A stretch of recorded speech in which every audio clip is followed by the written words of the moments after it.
para las personas que están viendo de manera síncrona, bienvenidos, bienvenidos.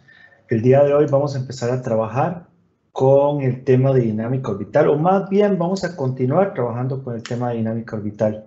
Pero hoy no solamente vamos a ver cómo se ubica un satélite en el espacio, sino también cómo se mueve un satélite en el espacio, cómo cambia su posición en la órbita.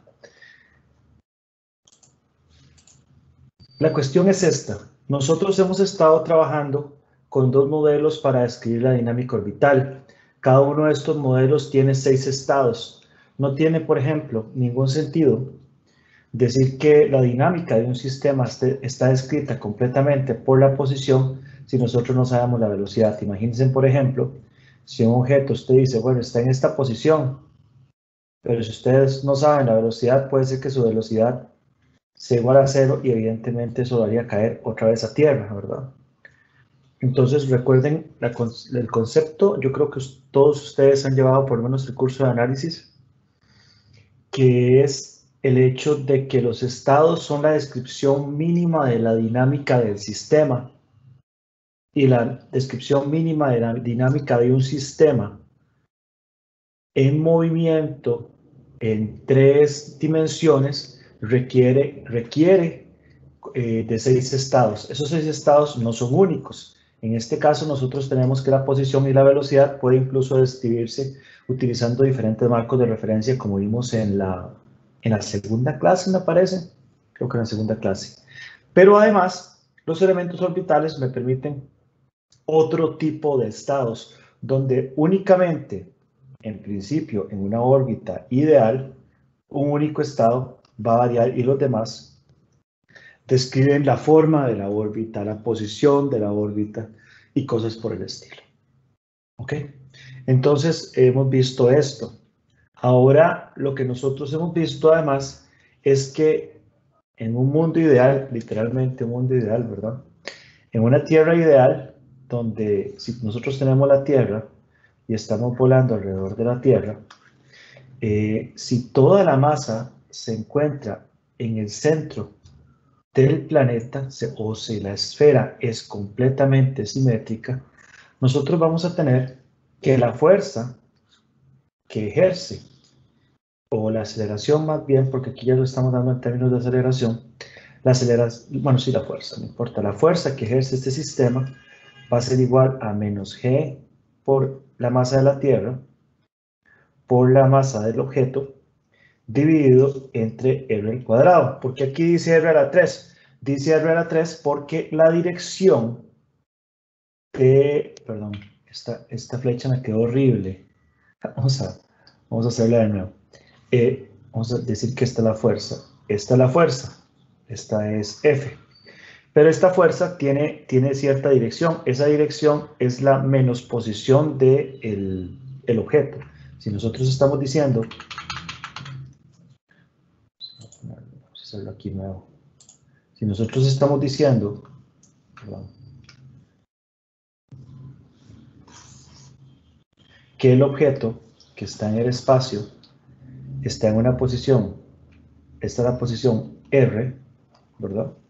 Y evidentemente la fuerza se ejerce en ese sentido, ¿verdad? Esta es la fuerza es igual a menos g por la masa de la Tierra, multiplicado por la masa dividido entre r al cuadrado, pero además esa fuerza, que es un vector, tiene como dirección r unitario, y este r unitario evidentemente es el valor de r entre el valor absoluto de r, que aquí está como valor absoluto, y por lo tanto esa fuerza se puede escribir en términos de vector como menos g m de la Tierra m por r, el vector, dividido entre r a la 3. R a la 3, valor absoluto, ¿verdad? Por eso no pongo línea abajo, porque estamos hablando de un escalar, no un vector, ¿verdad?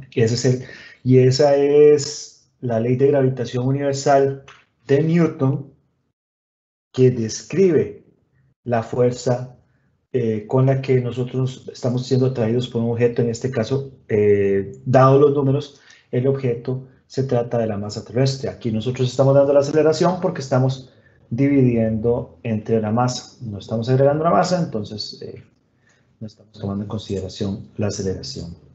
Por cierto, si a alguno de ustedes les interesa el tema, pueden saber que desde el punto de vista de la relatividad general, nosotros no existe una fuerza, sino una curvatura en el espacio-tiempo que es la que provoca la gravedad.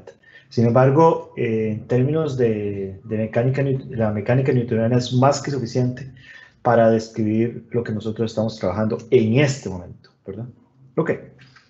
Entonces, ¿cómo hacemos nosotros para permanecer en órbita? Voy a derivar esta ecuación para órbitas completamente circulares. Entonces tienen que ponerse a pensar en esto. Nosotros estamos alrededor de la Tierra y cuando nosotros estamos alrededor de cualquier objeto, la fuerza para permanecer alrededor de ese objeto se denomina fuerza centrípeta, ¿verdad? Esa fuerza centrípeta tiene un valor de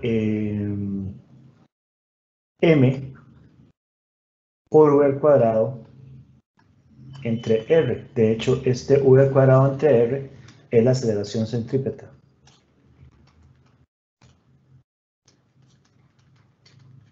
Es decir, cuando nosotros queremos permanecer alrededor de cualquier objeto, incluso si nosotros estamos con un cablecito agarrado y le estamos dando vuelta a algo para que esta cosa dé vuelta, qué cosa más fea, me quedó horrible esta vuelta, ¿verdad? Para que esta cosa dé vuelta, el valor de esta vuelta tiene que ser la aceleración que se genera hacia el centro está dada por esto, ¿verdad? Esto ustedes lo vieron en física básica, pero lo repito acá para tenerlo de referencia, que sería la velocidad tangencial, o sea, esta es la velocidad tangencial, esta aceleración que se ejerce hacia abajo tiene que ser igual a la velocidad tangencial entre r, y por lo tanto la fuerza es igual a m v al cuadrado entre r. Entonces, lo que nosotros estamos diciendo es que para permanecer en órbita, y es otra manera de verlo, la fuerza gravitacional tiene que ser exactamente igual a la fuerza tangencial, ¿verdad?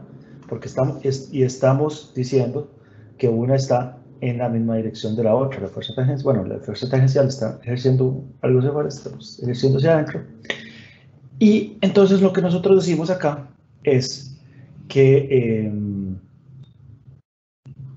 vamos a ver, lo tenemos por acá, mu, que es m, perdón, ahora sí me quedo horrible, mg, recuerden que mg es mu, por m entre r al cuadrado, que es la fuerza con la que atrae la Tierra al objeto, tiene que ser igual a la fuerza tangencial, que es v al cuadrado sobre r. Entonces, esto es mu, ¿verdad? Nosotros lo hemos utilizado como mu.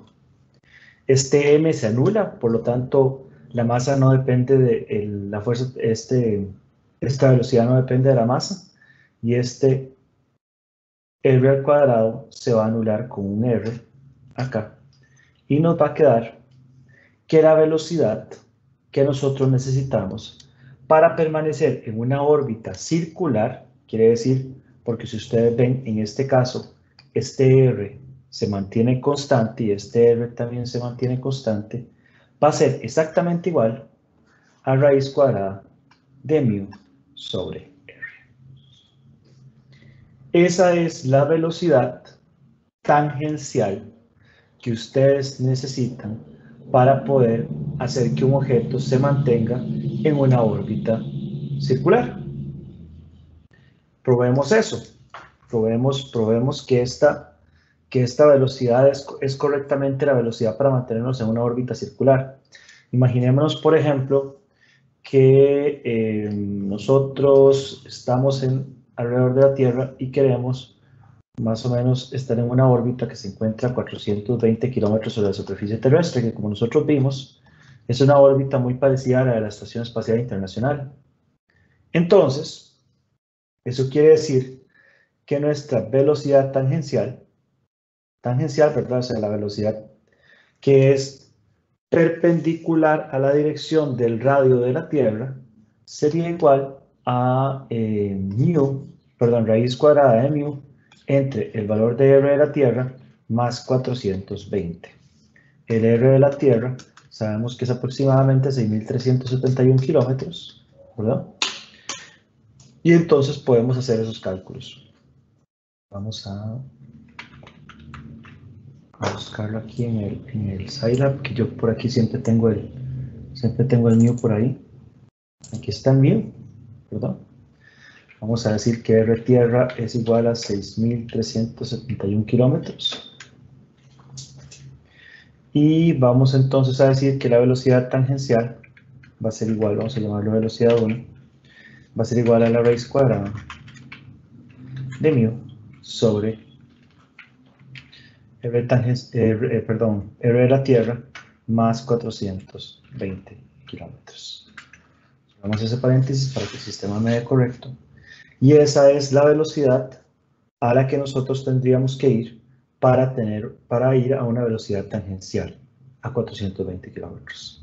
Ese sería 7.66 algo kilómetros por segundo. ¿Esto está completamente claro?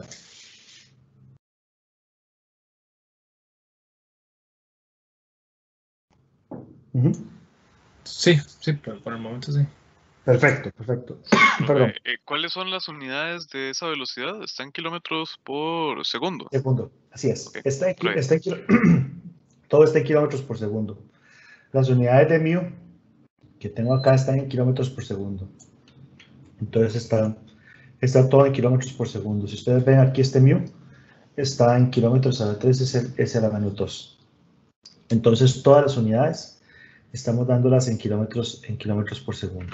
Ok, entonces, si nosotros nos vamos a GMAT, vamos a hacer lo siguiente. Vamos a trabajar con XYZ y vamos a hacerlo de esta manera, para hacerlo relativamente sencillo. Si nosotros vemos el planeta desde, vamos a hacerlo así, X, Y y Z, ¿verdad? Entonces vamos a colocar el satélite, vamos a hacerlo verde, no sé. Vamos a colocar el satélite en X, con su posición en X positivo, en Y0 y en Z0, para que sea bastante más fácil. Si nosotros tenemos este satélite colocado de esta manera, quiere decir que R, su posición, vamos a hacerlo así, su posición, esto es R, estaría en X positivo, y la velocidad tangencial va a ser en Y positivo. Para hacerlo relativamente sencillo, ¿verdad? Eso quiere decir que en este caso, el vector R va a ser igual a el R de la Tierra más 420, 0, 0, ¿verdad? Esto queda completamente claro. Y la velocidad tangencial, o la velocidad en general, esa es la velocidad tangencial, pero la velocidad en general de ese objeto va a ser igual a 0 en X a raíz de mu entre RT más 420 en Y y 0 en Z, ¿verdad?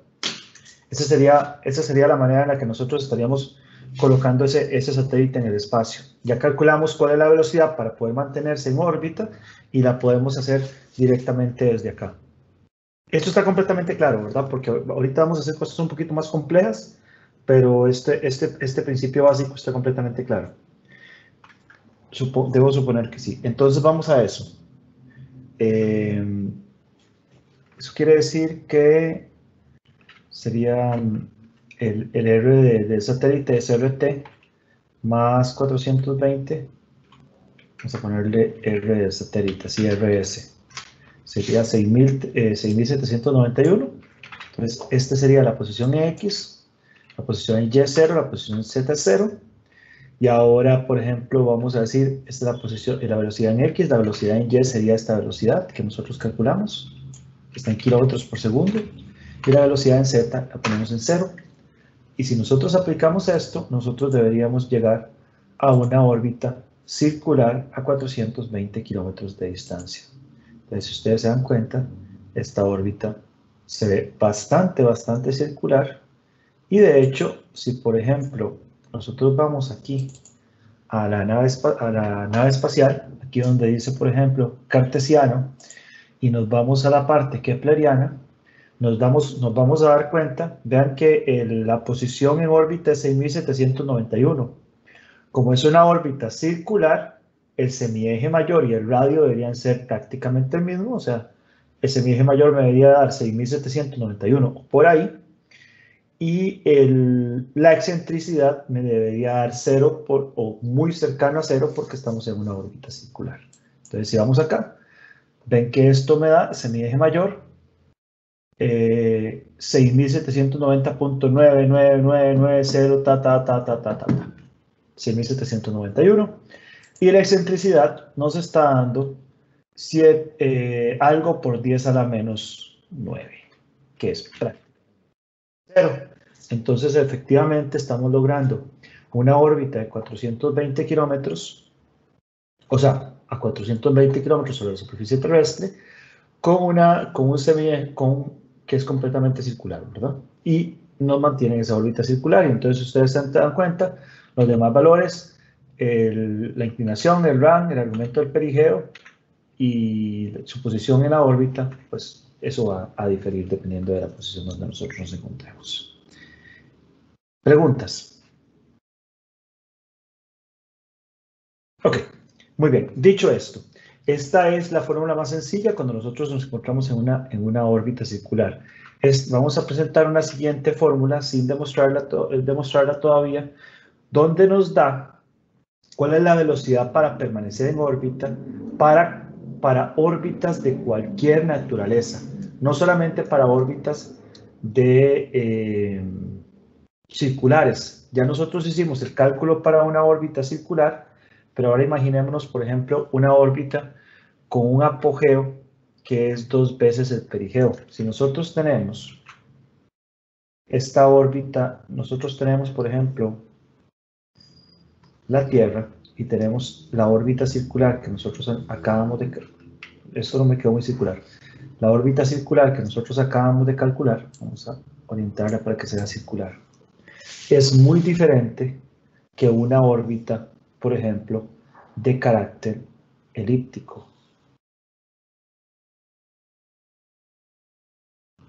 Aquí estoy tratando de dibujar. Ok, vamos a ver si me quedo bien. Lástima que no le voy a dibujarle a otro color, porque esto va a ser importante.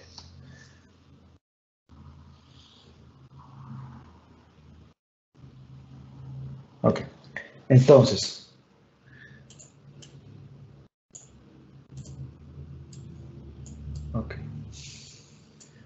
tenemos una órbita circular y una órbita elíptica. Las dos órbitas son válidas. ¿Cuáles son las diferencias de velocidad entre las dos órbitas? Si nosotros nos encontramos en el perigeo de la órbita circular, digamos que esta órbita, dijimos que estábamos a 420 kilómetros, ¿verdad? Imaginémonos que el apogeo de esta órbita, aunque la estoy exagerando un poco, está a 840 kilómetros sobre la órbita, sobre la superficie de la Tierra, ¿verdad? Entonces, ¿cuál es la diferencia entre la velocidad que nosotros tenemos cuando estamos en esta órbita circular, que vamos a llamar V1, y la velocidad que nosotros tenemos cuando estamos en la misma posición, a la misma distancia de la Tierra, pero nos encontramos en una órbita elíptica, V2. Entonces, este V2, o la velocidad tangencial en la órbita elíptica, está dado por esta ecuación que nosotros tenemos acá, que sería, horrible me quedó ahí, es que lo tengo torcido, okay, que sería mu 2 entre R menos 1 entre A. Donde lo que nosotros tenemos aquí, este R es el valor absoluto de la posición del satélite en este momento, que es este valor de aquí. Este R, esto es R, ¿verdad? Que sería 420 más el radio de la Tierra. Y este A que nosotros tenemos acá es el semieje mayor de la órbita con la que nosotros estamos trabajando, ¿verdad? Si nosotros tenemos que, por ejemplo, el semieje mayor es igual que R en una órbita circular, es 2 entre R menos 1 entre R, nos da la fórmula que nosotros obtuvimos anteriormente. ¿Ok? Entonces, por ejemplo, si nosotros quisiéramos saber cuál es la velocidad 2 a la que nosotros nos encontramos cuando esta órbita pasa por el mismo punto, pero solo coincide en el perigeo con la órbita circular completamente, entonces nosotros tendríamos que V2, y aquí lo voy a hacer de manera relativamente simbólica, va a ser igual a μ, y aquí va a ser 2 entre el R de la Tierra más 420, ¿verdad? Que sería la posición original, menos el semieje mayor de esa órbita. El semieje mayor va a ser el promedio entre la posición más baja y la posición más alta, ¿verdad? Que en este caso sería, vamos a ver, voy a ser muy formal y después la voy a obtener muy rápidamente. El semieje mayor sería RT más 420, que sería la posición del perigeo, más RT más 840, todo esto dividido entre 2, ¿verdad? Este sería formalmente el apogeo del perigeo. Pero evidentemente, entonces, esto nos va a quedar como A es igual a RT más 420 más 840 dividido entre 2, lo cual es básicamente el camino medio entre 420 y 840, ¿verdad? O sea, la distancia media entre esos dos objetos, que sería básicamente sumarle 210 RT más 420 más 210 serían 630, ¿verdad? Eso sería el semieje mayor. Eso está claro, ¿verdad? Todo está ahora bien. Porque los oigo súper callados. Sí, hasta ahora bien. Ok. Entonces, vamos a esto. Si yo lo calculo así, entonces me dice 1 entre RT más 630. Y esto me daría la velocidad que el satélite tiene cuando está en la misma posición con respecto a la superficie de la Tierra, pero está en una órbita no circular, sino elíptica. Entonces vamos a calcular esto. Nosotros vamos a tener que ese apogeo va a ser RT más, dijimos, 630. Perdón. No lo puse como RT. RT mayúscula, perdón. Ok. Entonces, la velocidad 2 va a ser igual a la raíz cuadrada de μ. Esto multiplica entre la posición actual, que sería RT, más 420, menos 1 entre el apogeo, que ya lo calculamos, entonces lo vamos a poner de esta manera. Y si no cometí ningún error, nosotros deberíamos tener la velocidad 2 en esa misma posición, que si ustedes se dan cuenta, es la misma posición que utilizamos antes, pero con una velocidad diferente. Entonces nos da este valor, 7.7753461 kilómetros por segundo. Quiere decir que si nosotros tomamos este mismo vector que nosotros tomamos la vez anterior, que lo voy a volver a hacer por por referencia que nosotros estamos aquí y estamos con la nave espacial y estamos con que esto es R y esto es V, ¿verdad? Y estamos teniendo un marco de referencia como X, Y y Z, ¿verdad? Entonces esto nos da que R va a ser el mismo, que era RT más 420, 0, 0. Y ahora V va a ser el mismo con este valor de Y, que va a ser 0, y el valor de Y va a ser 7.7.755.3461 y 0 en kilómetros por segundo, ¿verdad? Entonces vamos a tener la misma posición, pero una diferente velocidad, porque este que nosotros hicimos antes generaba una velocidad que nos mantenía en una órbita circular, y este que vamos a hacer ahora nos va a generar una órbita elíptica, ¿verdad? Bueno, no quedó tan elíptica. Entonces vamos a verificar esto. Nosotros verificamos esto agarrando este valor que nos dio de velocidad. Este valor de velocidad, y lo colocamos en el GMAT directamente, obviamente en cartesianas, aquí, y este valor de velocidad es este, aplicar, ok, y entonces vamos a tener una órbita mucho más elíptica, como ustedes pueden ver en este caso, ok. Entonces, son la misma posición inicial, exactamente la misma posición inicial. Lo único que cambiamos nosotros es la velocidad tangencial, y a la hora de cambiar la velocidad tangencial, estamos convirtiendo esa órbita, que era una órbita circular, en una órbita elíptica. ¿Ok? Vean a lo que estamos llegando nosotros en este caso. Cuando nosotros cambiamos esa órbita circular en una órbita elíptica, eso quiere decir que la diferencia entre V2 menos V1, que es de aproximadamente 0.114054 kilómetros por segundo, que vamos a llamar delta V,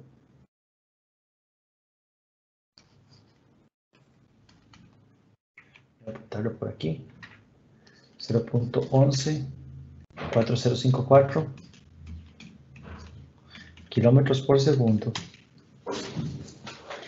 es el cambio de velocidad que tendría que generar un propulsor para nosotros cambiar de la órbita circular blanca que estoy teniendo en este caso a la órbita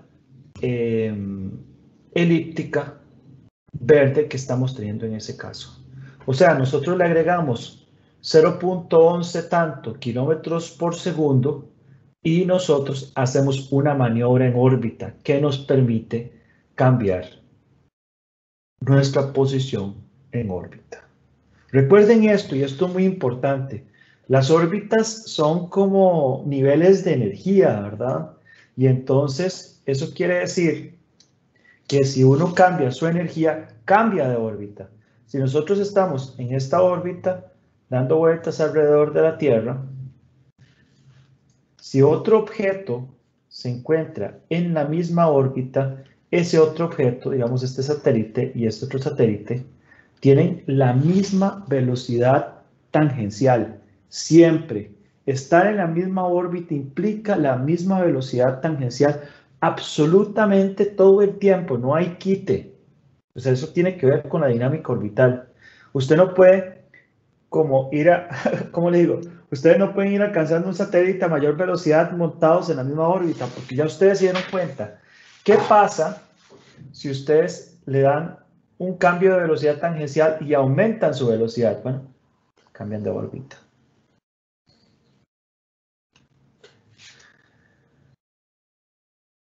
Eso es lo que pasa. ¿Qué es lo más interesante de todo? Lo más interesante es que la velocidad para permanecer en órbita, el valor absoluto de la velocidad para permanecer en órbita, es menor entre más alta sea la órbita. O sea, nosotros tenemos que ir a una velocidad bastante más alta entre más cerca estemos de la Tierra para poder permanecer en órbita. Pero para alcanzar, por ejemplo, la órbita elíptica, necesitamos más velocidad, agregar más velocidad que cuando nosotros estamos en la órbita relativamente circular. Y esto tiene implicaciones brutales, gigantescas, no sé si brutales, estoy hablando de órbitas, no de rock. Sí, esto tiene consecuencias muy importantes en la manera en la que los objetos se mueven en órbita y de hecho en la manera en la que los objetos son alcanzados en órbita. Y esto es bien interesante y es un tópico de astrodinámica más avanzada, pero a mí me encanta explicarlo, que es este asunto. Si ustedes se imaginan, por ejemplo, a la Estación Espacial Internacional dando vueltas alrededor de la Tierra, ¿cómo hace un objeto para alcanzar la Estación Espacial Internacional? Imagínense que está la Estación Espacial Internacional, ustedes están montados en la cápsula de Dragon, están montados sobre la misma órbita que la Estación Espacial Internacional, pero si se mantienen sobre la misma órbita, siempre van a estar a la misma distancia, por lo menos tangencial, ¿verdad? Entonces, el tipo de maniobras que se hacen para acercarse a este objeto se ven más o menos de esta manera. Los objetos hacen una maniobra en las que buscan órbitas más bajas para ir a mayor velocidad y montarse sobre puntos más cercanos.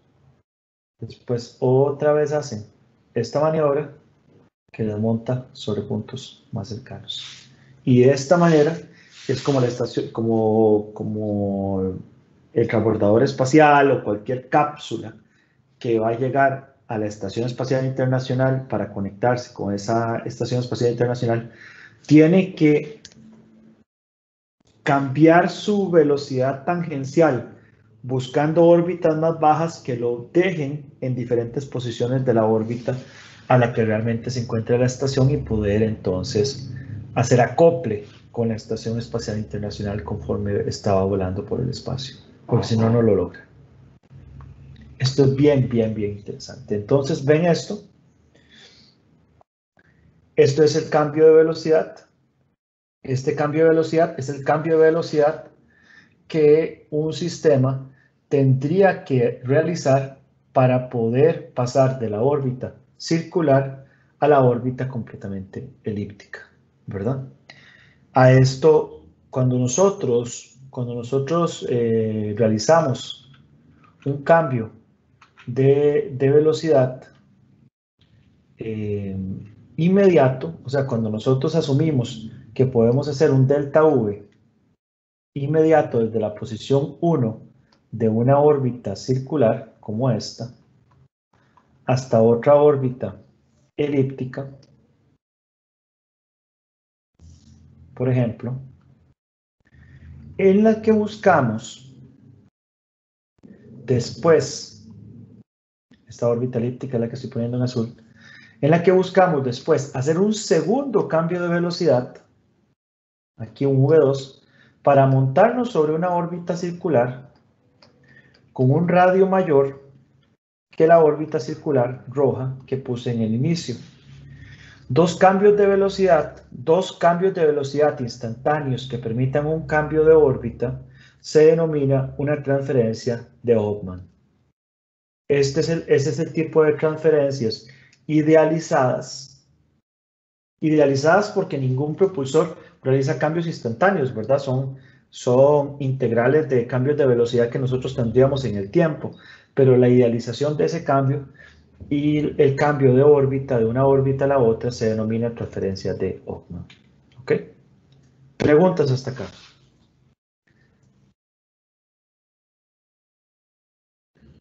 Profe, es que yo me desconecté. Sí, Karen. Es que yo me desconecté un toque. Gracias. Esa velocidad es para órbitas tanto circulares como elípticas. A la pucha. O es que me perdió el internet. Sí, no es culpa suya.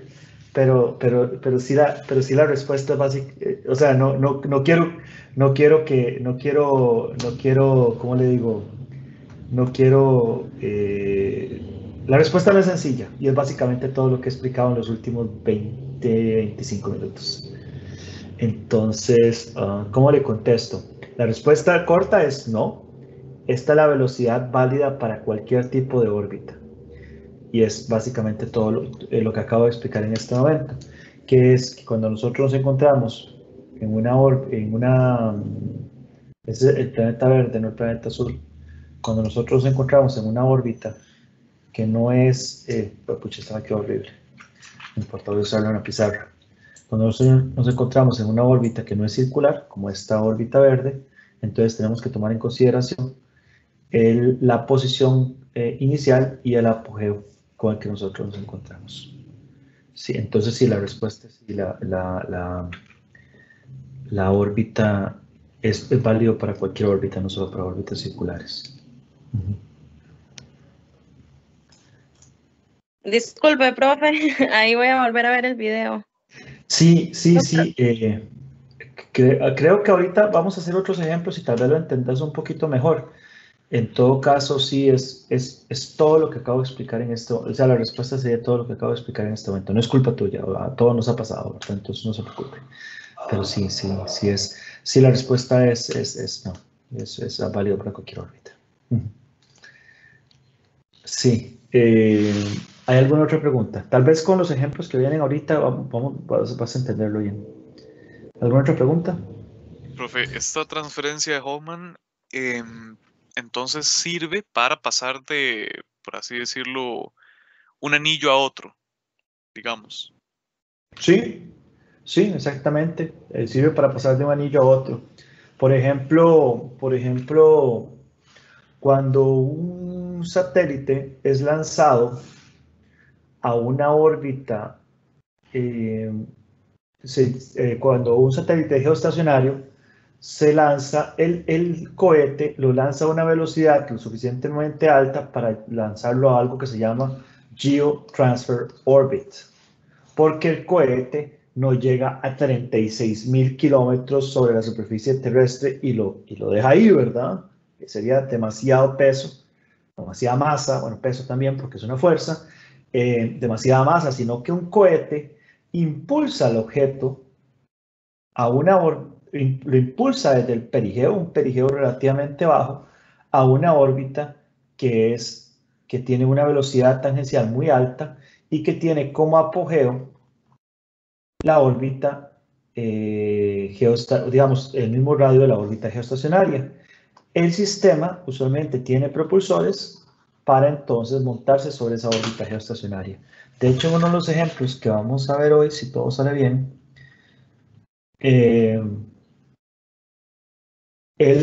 por ejemplo, estamos con una órbita que no es necesariamente, ¿cómo les digo? No es necesariamente circular, sino que tiene perigeo y apogeo, ¿verdad? No es necesariamente circular, y queremos alcanzar una órbita circular geoestacionaria, ¿verdad? Y de hecho, en este caso, vean este ejemplo es más complicadito. Tenemos un perigeo de 310, un apogeo de 340 y una inclinación de 51.6. Y queremos que la órbita sea geoestacionaria y ecuatorial. Entonces es más complicado. Entonces, sí, efectivamente, pues es para pasar de una órbita a otra, pero en realidad es para pasar de cualquier órbita a cualquier otra órbita. Sí, porque solo se necesitan, para pasar de una órbita a cualquier otra órbita, solo se necesitan 2 cambios. Solamente 2 cambios. Porque lo que uno tiene que hacer es, digamos, incluso si las órbitas no son circulares, ¿verdad? Imaginémonos esto, vamos a imaginar vamos a imaginar una órbita elíptica y vamos a imaginar otra órbita también elíptica, ¿verdad? Nosotros, si nosotros estamos en cualquier posición de esta órbita elíptica, digamos, imaginémonos que estamos en esta posición, lo que nosotros tenemos que hacer es cambiar la órbita para que llegue al perigeo o al apogeo de la otra órbita y después hacer otro cambio para montarnos completamente sobre la órbita si las dos órbitas se encuentran en el mismo plano. Eso es muy importante. Si las dos órbitas se encuentran en el mismo plano. Ok, si no se encuentran en el mismo plano ya es otra cosa y ahorita lo vamos a hacer. Ok, no sé si con eso le contesto la pregunta. Sí, profe, pura vida. Ok, pura vida. Ok, pregunta. Si nosotros tenemos una órbita elíptica y queremos subirnos a otra órbita superior, ¿cuál creen ustedes que es el mejor punto? ¿El perigeo o el apogeo? El apogeo. Por supuesto. ¿Por qué? La velocidad que se ocupa. La velocidad que se ocupa. La velocidad que se ocupa es bastante menor en el apogeo que en el perigeo para poder alcanzar una órbita superior, ¿verdad? Eso lo vamos a ver ahorita. Vean esto. Vamos a hacer otro cambio. Si nosotros, bueno, ya explicamos esto del semieje mayor.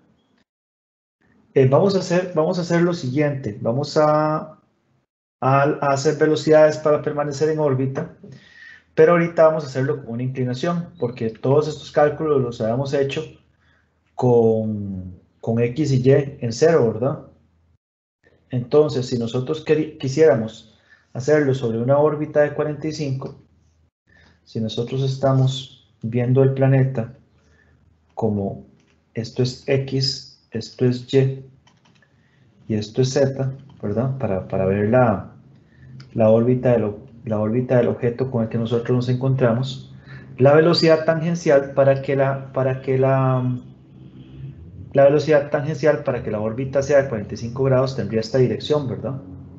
No tendría la dirección sobre Y, sino que tendría un componente en Y y en Z. Y por lo tanto, aquí habría un ángulo de 51.6, creo que fue lo que puse, 51.6, sí. Y entonces la velocidad para nosotros estar en una órbita de 51.6 sería, la velocidad sería 0 en X, la velocidad tangencial por el coseno de 51.6 en el caso de Y, y la velocidad tangencial por el seno de 51.6 en el caso de Z, ¿verdad? Para poder hacer ¿cómo se llama? Una órbita que tenga una cierta inclinación, calcular esas velocidades a partir de la velocidad tangencial, pero ya no sobre un plano de cero. Entonces, en el caso de la velocidad circular, que era la velocidad 1, ¿verdad? Nos daría, creo que los cosenos aquí están en radianes. Entonces voy a decir, ángulo va a ser 51.6 ¿verdad? Por pi, que es 3.14, más o menos, dividido entre 180 para hacer el cambio de ángulo. Ese es el ángulo en radianes aproximadamente. Entonces la velocidad 1 en Y, para ese caso, sería velocidad 1 por el coseno del ángulo. Y la velocidad 1 en Z, si lo estoy haciendo bien, ¿verdad? Sería V1 por el seno del ángulo. ¿Ok? Esos serían los componentes en... Vamos a ver si esto da correcto. Square root de V1y al cuadrado más V1z al cuadrado. Esto me debería dar la misma cosa. Ok, perfecto. Parece que está correcto. No hice ningún error. Entonces, la velocidad, para permanecer en una velocidad circular, vamos a volver a la velocidad original. La posición sigue siendo la misma, pero vamos a cambiar los valores de Y y Z. El de Y sería 4.76. El de Z sería 6 punto algo. Vamos acá. Y entonces nosotros vamos a ver que esa órbita es circular y tiene una inclinación de 51.6, ¿verdad? De hecho, nosotros podemos verificar la inclinación cambiando esto de cartesiano a kepleriano. Ahí está. 51.57, Hay algunas cifras que puedo calcular mejor, pero bueno, ese es el principio de la cosa. Esa es la manera en la que nosotros podemos tener la inclinación en este caso. Ahora, pregunta, y esto es muy, muy, muy importante. Imagínense que nosotros queremos vamos en esta órbita circular, ¿verdad? Sobre 420 kilómetros sobre la superficie terrestre y estamos en una órbita ecuatorial y queremos cambiar la inclinación. ¿Cómo hacemos nosotros para cambiar la inclinación? Hay algo que es bien importante tomar en consideración cuando nosotros estamos en órbita, y es el hecho de que nosotros no podemos cambiar nuestra orientación para cambiar la dirección del movimiento, ¿verdad? Esto es muy, muy, muy importante y pareciera sonar lógico, pero a veces esa conceptualización no es completamente correcta. Cuando nosotros estamos manejando un carro y nosotros cambiamos la dirección del carro para que el carro cambie su dirección de movimiento, ¿verdad? El carro cambia la dirección. ¿Cuál es la razón por la que el carro cambia la dirección del movimiento? Porque existe una fricción. Y esa fricción, que es la fricción que se está ejerciendo sobre las llantas, ¿verdad? Es la que hace que el carro cambie de dirección cuando nosotros giramos el carro para la derecha o para la izquierda. Nosotros no podemos hacer eso con un satélite, ¿verdad? Eso es equivalente. Yo no sé si ustedes han visto a veces que los camiones tienen las llantas, unas llantas que están subidas y no están pegando hacia el suelo. Eso es equivalente a que nosotros le demos vuelta al suelo en un sentido o en el otro. Si nosotros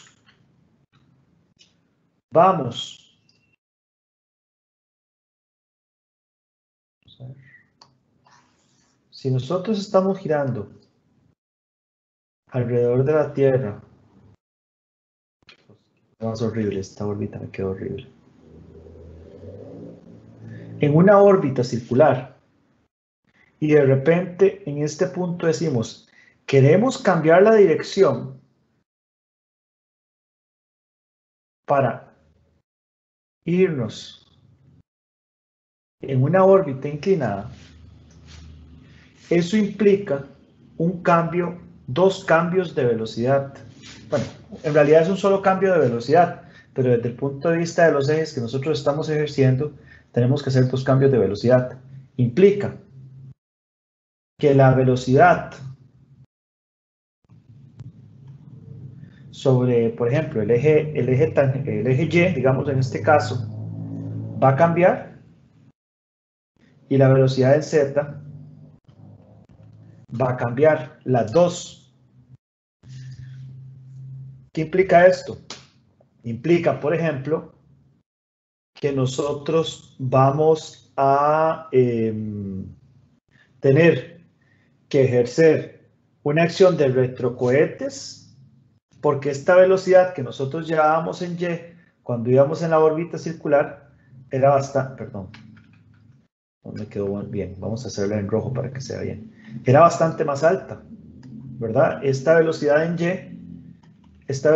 Y para mantenernos en esta órbita circular era de aproximadamente 7 y algo kilómetros por segundo, ¿verdad? La velocidad 1 que está calculada por aquí, no escribí, bueno, no importa, no la escribí, voy a ponerla, aquí está, velocidad 1.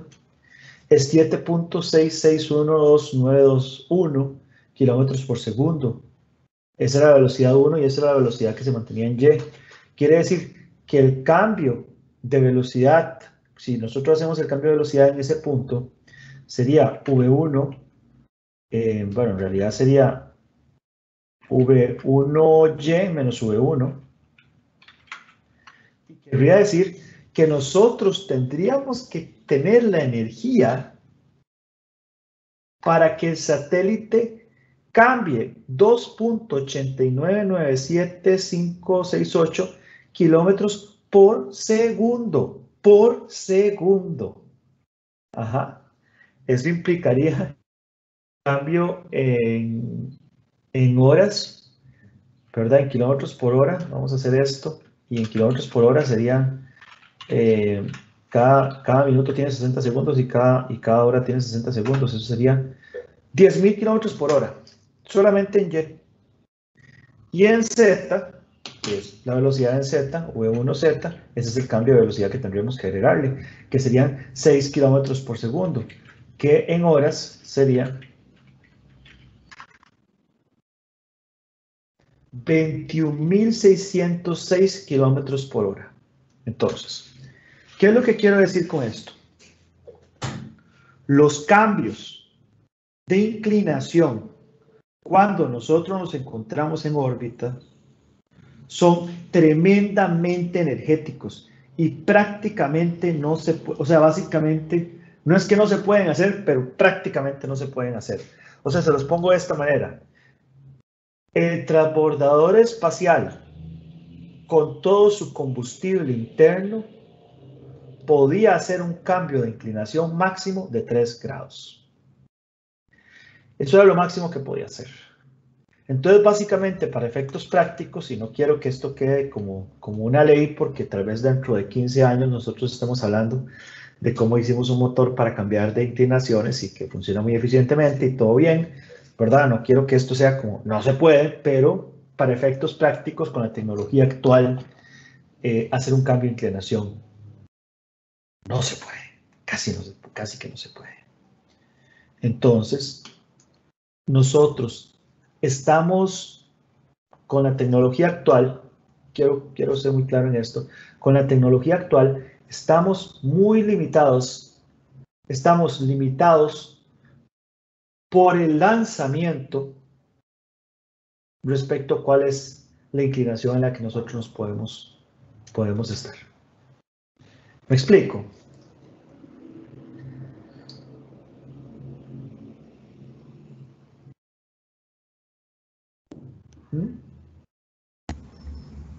Sí, dependemos mucho de ese lanzamiento inicial para esa velocidad que tenemos.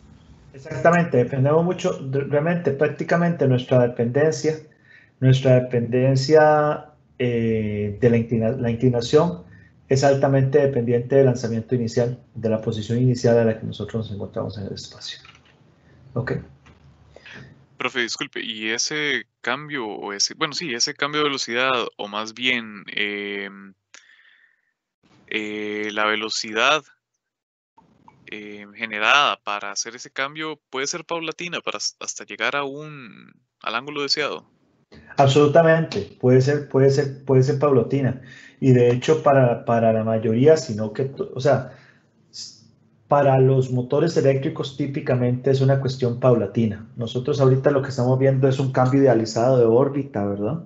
Donde hacemos un cambio inicial, pero típicamente con motores eléctricos, y nosotros siempre vemos esto con otro compañero que es experto en esta parte, los cambios de velocidades son paulatinas y a la larga, si usted se da cuenta, un cambio de velocidad paulatina de un motor que está encendido por mucho tiempo es la integración de un montón de cambios de transferencias de Hoffman diferenciales, digámoslo así, ¿sí? Que van realizando cambios diferenciales que se van integrando para generar un cambio completo de órbita. Entonces sí, efectivamente, ¿verdad? Son pequeñas, puede hacer pequeñas aceleraciones, y cualquier pequeña aceleración va a permitir un cambio de órbita. De hecho, los cambios de órbita no necesariamente, bueno, en realidad cualquier aceleración, cualquier cambio de velocidad en positivo, en la dirección correcta, por supuesto, va a significar una elevación de la órbita. Pero muchas veces nosotros vamos a querer que estas elevaciones de la órbita se den para poder evitar el efecto que creo que lo estudiamos en la clase pasada, me parece que donde simulé cómo es que cae un objeto desde a tierra, ¿verdad? Lo hicimos con el satélite Irazu, si me equivoco. Sí, con el drag. Ah, bueno, sí. Entonces, por ejemplo, nosotros podríamos simular el arrastre atmosférico, pero a la vez empezar a simular cambios de órbita provocados por algún tipo de propelente y ver efectivamente cómo esa órbita se va a mantener por más tiempo cuando nosotros tenemos el propulsor, ¿verdad? Que ese es el tipo de cosas con las que nosotros podemos trabajar. Ok, por eso les dije que esta clase era bien tuanis, ¿verdad? Ok, no sé si tienen alguna otra pregunta. Profe, hay algo que usted mencionó ahora y quería ver si me queda claro. Era este asunto, me parece que usted dijo que para pasar, digamos, de una órbita más pequeña a una más grande, se necesitaba un cambio de velocidad más pequeño que para pasar de una grande a una más pequeña, algo así. No creo, no estoy completamente seguro de esto. El asunto es este. Vean varios ejemplos. Para nosotros pasar, por ejemplo, voy a hacer un caso bastante más sencillo. Imaginemos que la órbita, tenemos dos órbitas. Una órbita es relativamente elíptica y otra órbita es circular, ¿verdad? Para nosotros pasar de esta órbita elíptica a la órbita circular, el lugar ideal para hacer el cambio de velocidad es el apogeo siempre. Porque en el apogeo la velocidad es menor, el cambio de velocidad es menor. Y esto nosotros lo podemos probar. Son cambios de velocidades menores uno con respecto al otro. A eso es lo que yo me refería. O sea, si ustedes quisieran hacer el cambio, por ejemplo aquí, ustedes hacen el delta V aquí para llegar al perigeo de esta otra órbita, digamos de esta aquí. Este cambio de velocidad es mucho más alto que si nosotros hiciéramos este delta V aquí para llegar al perigeo, para llegar a esta otra órbita. ¿Me explico? A eso es lo que me estoy refiriendo. Ok, sí. Sí, más que todo con la posición, entonces, no tanto como con el tamaño de la órbita. No tiene que ver con el tamaño de la órbita, sino que tiene que ver con el hecho de la posición.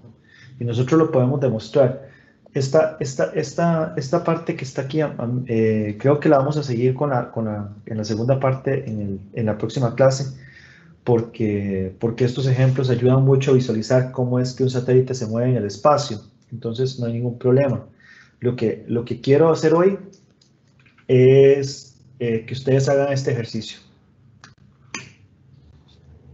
para ver cómo nos va. Tenemos como unos 20 minutos para realizarlo.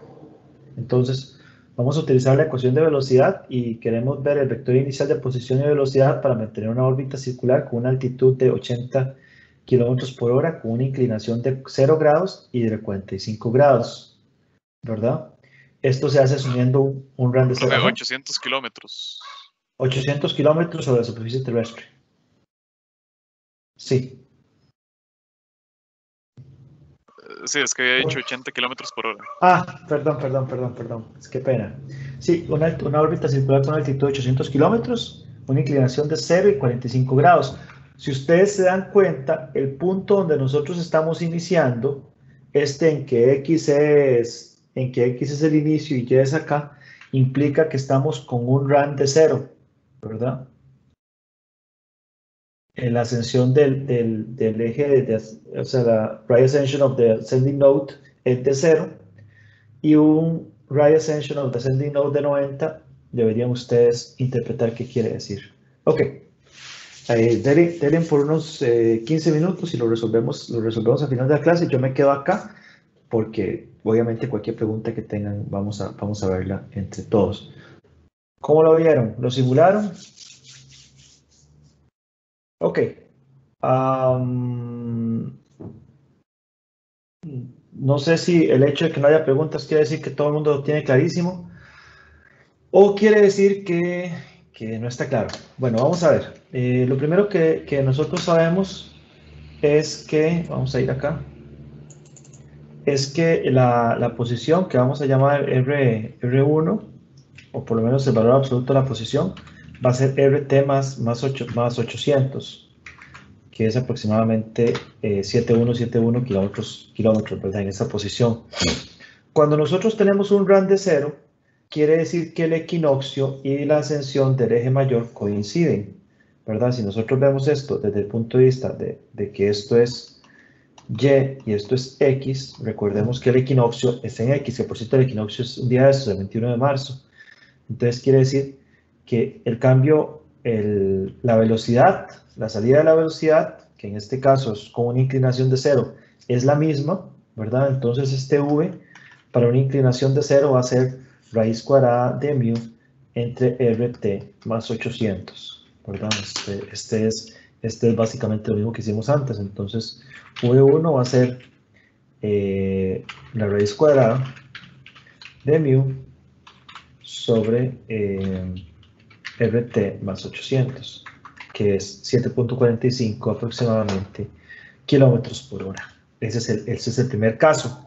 Cuando nosotros decimos que queremos un RAN de 0, quiere decir que entonces el cambio o la inclinación va a ser aquí coincidiendo, perdón, bueno, sí lo hice con cambio de, o sea, esto va a ser a 45 grados y coincide con el eje X, ¿verdad?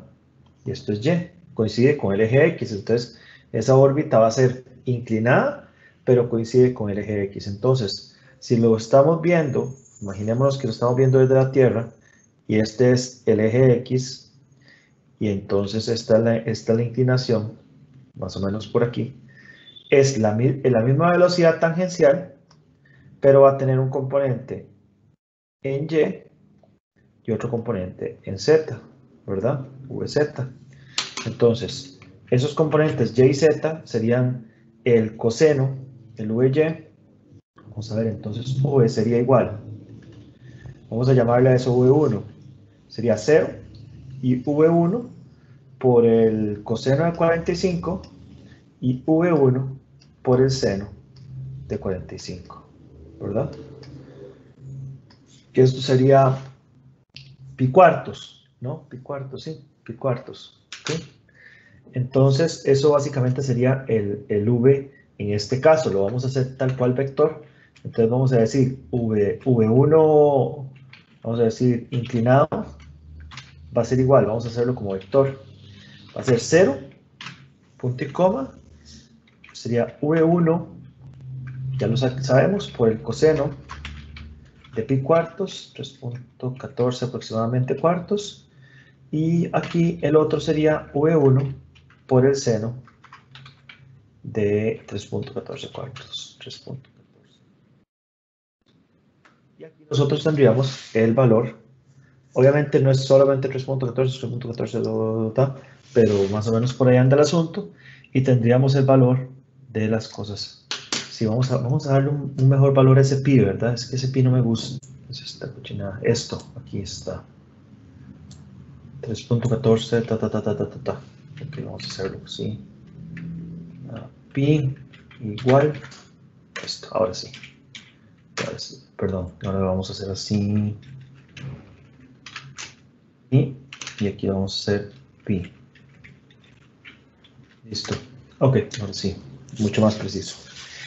Ok, entonces estos son los valores de Y y Z que nosotros tendríamos que utilizar. ¿Cuál es el cambio que tendríamos que hacer si el RAN es de 90? Un RAN de 90 implica un cambio de inclinación que está a 90 grados de el equinoccio. Un cambio de inclinación a 90 grados del equinoccio es un cambio de inclinación en Y. Quiere decir, bueno, o una inclinación en Y, quiere decir que aquí es donde nosotros cambiaríamos de norte a sur. O sea, nuestra posición inicial tendría el radio completamente en Y. Quiere decir que R sería 0, bueno, R vector sería 0, el valor absoluto de R y 0 como posición. Y como velocidad sería igual, el valor vectorial de velocidad. Esta velocidad sería en menos X, si ustedes lo ven. Entonces sería menos el valor absoluto de la velocidad por el coseno de pi cuartos, ¿ok? Aquí sería 0 y aquí sería v por el seno de pi cuartos. ¿Cierto? ¿Está completamente claro? Entonces véanlo así. Ustedes lo toman acá y sería V1, voy a ponerlo así, V1 RAN 90. Y esto sería igual a menos V1 por el coseno de pi cuartos, 0, y coma esta V1 por el seno de pi cuartos. Y esos serían los valores. Ahora vamos a comprobarlo. Vamos a comprobar por lo menos este último. Tenemos que R1 es esto, 7171. Entonces vamos aquí. Ajá. Aquí. 7171. Y tendremos que ponerle los valores de X, que serían este. Y los valores de Z, que sería este. Y el valor de Y sería 0. Y eso querría decir que una órbita de 800 kilómetros circular iniciaría con un RAN de 90 grados. Vamos a verlo.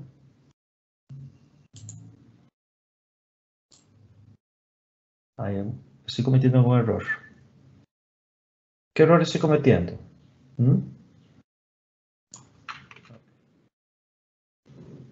¿Hay algún error que estoy cometiendo? De profe, diseñó un misil balístico internacional ahora. Sí.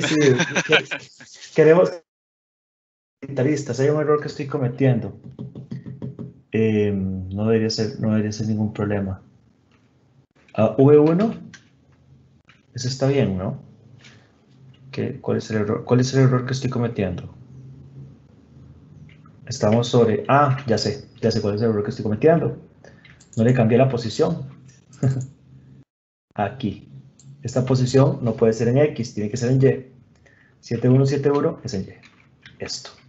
Este es el error, evidentemente.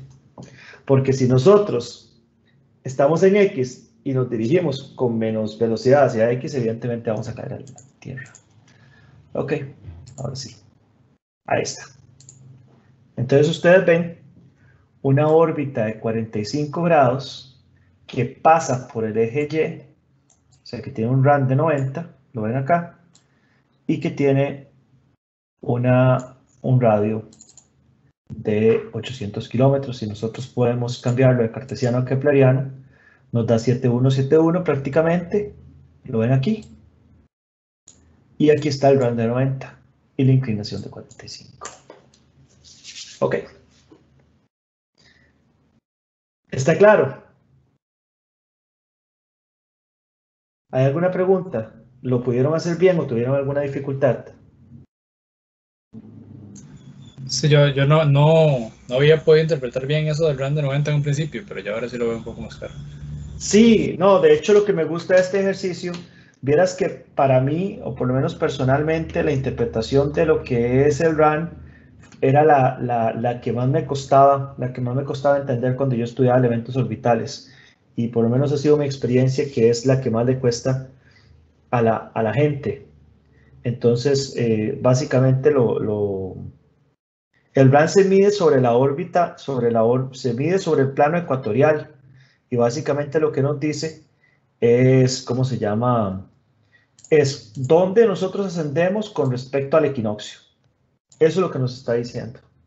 Entonces, es el punto donde nosotros cruzamos de sur a norte. Por eso yo típicamente diseño las órbitas tomando como punto inicial el punto donde nosotros cruzamos de sur a norte, porque es la manera más fácil de colocar la órbita y seguir de ahí hacia adelante cuando hacemos los cálculos de cualquiera de las velocidades, ¿ok? Entonces por ahí anda el asunto. Muy bien, dicho esto, no sé si tienen alguna pregunta adicional. Está interesante, ¿verdad? Vean que la presentación está completa en este momento y hay algunas cosas que nosotros no hemos hecho. Vamos a trabajar en la próxima clase, ya en la parte de transferencias, vamos a empezar a demostrar las transferencias, ¿verdad? Por ejemplo, órbitas circulares, cambios a órbitas circulares, cambios con números reales y otros cambios de este tipo. Entonces, vamos a dejar la clase de hoy por acá. Mis disculpas de nuevo por empezar la clase un poquito más tarde. Yo espero que no haya sido problema y que la hayamos disfrutado bastante, porque esta parte es muy interesante. Y entonces nos veríamos, hoy estamos miércoles, nos veríamos el próximo viernes ya vamos a prácticamente terminar la parte astrodinámica. Y el próximo miércoles empezaríamos a discutir la parte de lanzadores. Y después de lanzadores vamos a empezar a trabajar con los subsistemas del satélite. Muy bien. Dicho esto, muchísimas gracias a todas y todos. Y nos veríamos entonces el próximo... ¿Ahí estamos? Miércoles, nos veríamos el próximo viernes. Hasta luego. Sí, gracias, Bueno, profe. profe. Pura Gracias, vida, hasta luego. Tonis. Chao. Vamos Hasta luego. Hasta luego. Por ahí.